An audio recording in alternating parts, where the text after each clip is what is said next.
প্রিয় শিক্ষার্থীরা, আজ এই ভিডিওতে আমরা আলোচনা করতে যাচ্ছি এইচএসসির হিসাব বিজ্ঞান প্রথম পত্রের একটি গুরুত্বপূর্ণ সৃজনশীল। সিলেট বোর্ড 2019-এর সৃজনশীল হচ্ছে 8।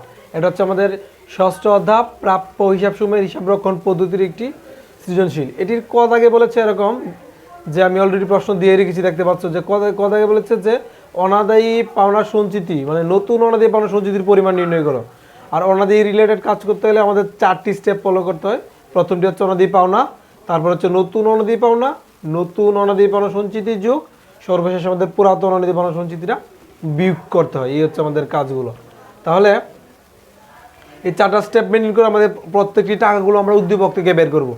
স্পষ্ট দেখতে পাচ্ছি যে বক্সে মোটামুটি প্রথম দিক দিয়ে বলা আছে যে অনাদায়ী পাওনার পরিমাণটা, অনাদায়ী পাওনা স্পষ্ট লেখা আছে যে 1500 টাকা। তাহলে তার উদ্বৃত্তটা লিখলাম। তারপরে নতুন অনাদায়ী পাওনাটা আমাদের বের করতে হবে বক্সের নিচে থেকে। বক্সের নিচে স্পষ্ট বলা আছে এরকম যে দেনাদারের 1000 টাকা আদায়যোগ্য নয়, স্পষ্ট বলা আছে এরকম। এই এটাই যেটা আদায়যোগ্য নয় এটাকে আমরা নতুন অনাদায়ী পাওনা বলতে পারি। তাহলে নতুন অনাদায়ী পাওনার পরিমাণ হচ্ছে 1000 টাকা। তারপরে বলা আছে যে অভিষ্ট যে দেনাদারের পরিমাণটা তার উপরে আমাদের 5% অনাদায়ী নতুন অনাদায়ী পাওনা সঞ্চিতি ধার্য করতে হবে। নতুন অনাদায়ী পাওনা সঞ্চিতি ধার্য করতে হবে 5%, সেটা হচ্ছে আমাদের অভিষ্ট দেনাদারের উপরে। আর দেনাদারের উদ্বৃত্ত প্রশ্নে বলা আছে মানে প্রাপ্য হিসাব যে কথা দেনাদার একই কথা। তাহলে দেনাদারের পরিমাণটা বলা আছে যে 20,000 টাকা। এর থেকে নতুন অনাদায়ী পাওনাটা বাদ দিতে হবে, নতুন অনাদায়ী পরিমাণটা বাদ দিতে হবে, এটা আমাদের নিয়ম। তাহলে দেনাদারের 20,000 থেকে নতুন অনাদায়ীটা হচ্ছে 1000 টাকা। তাহলে 20 থেকে 1000 টাকা বাদ দিয়ে হচ্ছে 19,000।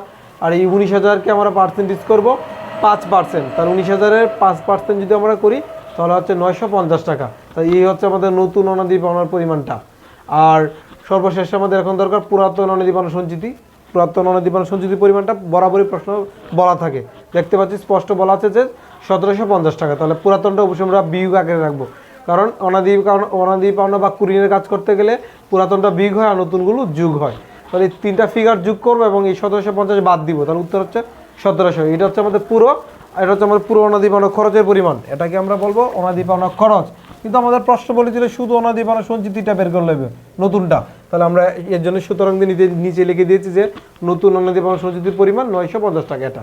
আর এই কাজটা এখানে ক দাগে পুরোটা করার মানে হচ্ছে এই কারণ যে আমরা পরবর্তীতে যখন খ দাগ বা গ দাগ করবো তখন এই তথ্যটা ব্যবহার করতে পারবো আর কি, নতুন করে আর করতে হবে না। আচ্ছা, এই ছিল মূলত আমাদের ক দাগ। কিন্তু ক দাগের আনস কিন্তু এটাই। খ দাগে বলেছে যে যেন জাবেদা দাখিলা প্রদান করি, উপযুক্ত এই তথ্যগুলো অবলম্বনে যেন আমরা প্রয়োজনীয় জাবেদা দাখিলা প্রদান করি, সেটা বলা আছে খ দাগে।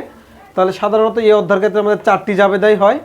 আর এই যে আমি 4টি জাবেদা লিখেছি যে প্রথমে মূলত আমাদের লিখিত অনাদায়ী পাওনা জাবেদা হয়, তারপরে অলিখিত অনাদায়ী পাওনা জাবেদা হয়, তারপরে নতুন অনাদায়ী পাওনা সঞ্চিত জাবেদা, আর সর্বশেষ হচ্ছে আমাদের বন্ধের জাবেদা।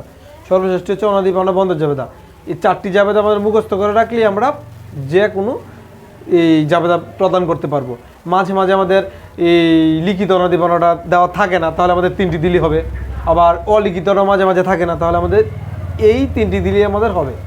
আচ্ছা, তাহলে আমরা কি আবার বলছি, প্রথমে দিব লিখিত অনাদায়ী পাওনা, তারপরে দিব অলিখিত অনাদায়ী পাওনা। অলিখিত অনাদায়ী পাওনা যে কথা, নতুন অনাদায়ী পাওনা একই কথা। তারপরে দিব নতুন অনাদায়ী পাওনা সঞ্চিতির জাবেদা। সর্বশেষ হচ্ছে বন্ধের, মানে এই নতুনটাকে জাস্ট আমরা বন্ধ করব। তাহলে এই 2টা টাকা অ্যামাউন্ট একই হবে, মানে এটাকে যেহেতু আমরা বন্ধ করব তাহলে এই 2টিরই অ্যামাউন্ট এক হবে, শুধু ব্যতিক্রম হবে এটি, মানে লিখিতটাও অন্যরকম হবে, অলিখিতটা অন্যরকম হবে।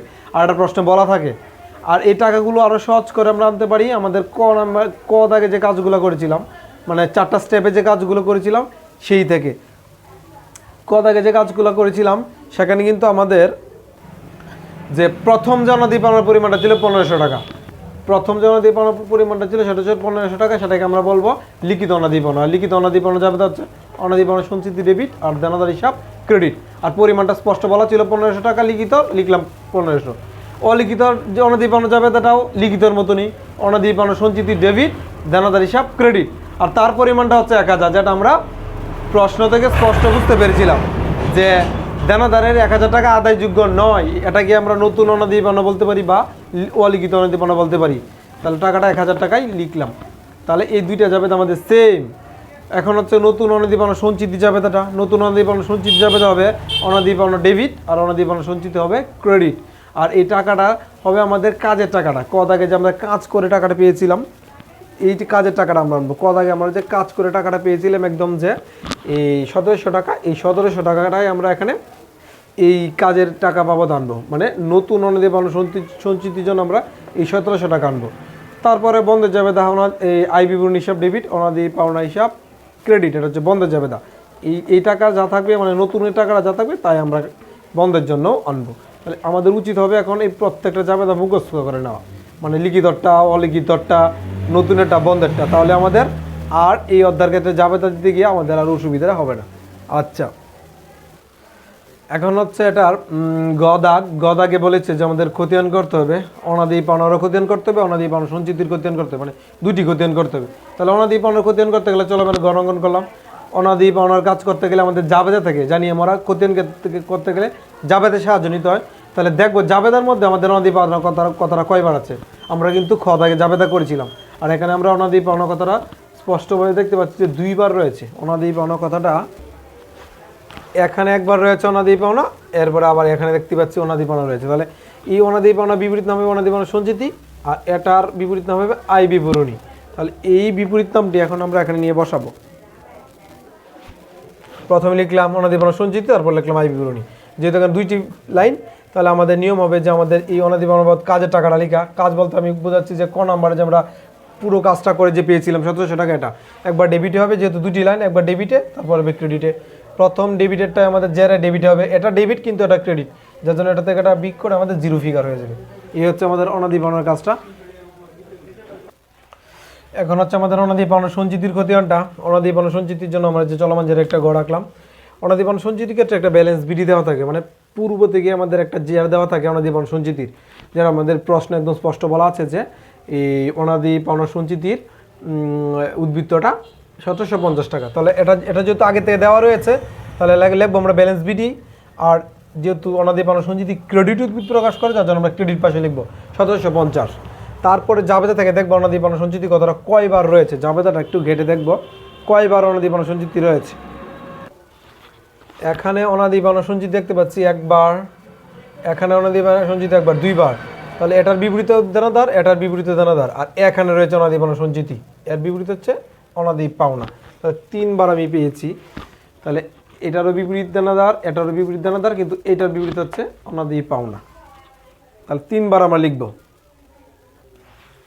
এই যে প্রথমটার বিপরীত দেনাদার, তারপরে আবার দেনাদার, তারপরটি ছিল অনাদি পাওনা হিসাব লিখলাম। তাহলে এর অ্যামাউন্টটা, মানে এই জাবেদার যে অ্যামাউন্টটা, সেটা ছিল কিন্তু অনাদি পাওনা সঞ্চিতি ডেবিট দিকে, যার জন্য তার টাকাটা আমি ডেবিট দিকে লিখলাম। তারপরটা যেটা, তারপরটাও ওই কিন্তু অনাদি পাওনা সঞ্চিতি ডেবিট দিক দিয়ে ছিল, মানে এটা ছিল লিখিতের জন্য ছিল, এটা ছিল অলিখিতের জন্য ডেবিট দিক দিয়ে, যার জন্য আবার ডেবিট দিয়ে লিখলাম। কিন্তু এখানে অনাদি পাওনা সঞ্চিতির পজিশনটা ছিল এখানে ক্রেডিট দিকে, যার জন্য 1700 আমরা ক্রেডিট দিকে লিখলাম। প্রথম যার তো ক্রেডিট দিক দিয়ে ছিল, তাহলে এটা হচ্ছে ক্রেডিটে আর এটা হচ্ছে আমাদের ডেবিটে, তাহলে বেশি হচ্ছে এইটা। তাহলে 1750 থেকে আমাদের এটা বাদ দিতে হবে। তাহলে বাদ দেওয়ার পর আমাদের থাকবে হচ্ছে 250 টাকা, এটা হচ্ছে ক্রেডিটে, কিন্তু এরপরের টাকাটা দেখতে পাচ্ছি আমরা ডেবিটে। তার মানে এখন হচ্ছে এটা বড়, তাহলে এই টাকা থেকে আমাদের এটা বাদ দিতে হবে। তাহলে এবার 750 টাকা ডেবিটে।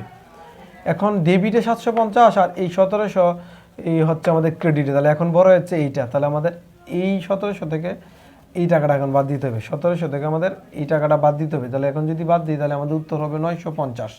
এখন টাকাটা ক্রেডিট দিয়ে যাওয়ার মানে হচ্ছে যেহেতু এই টাকাটা বড় ছিল। এই ছিল মূলত আমাদের এই পুরো সৃজনশীলার সমাধান।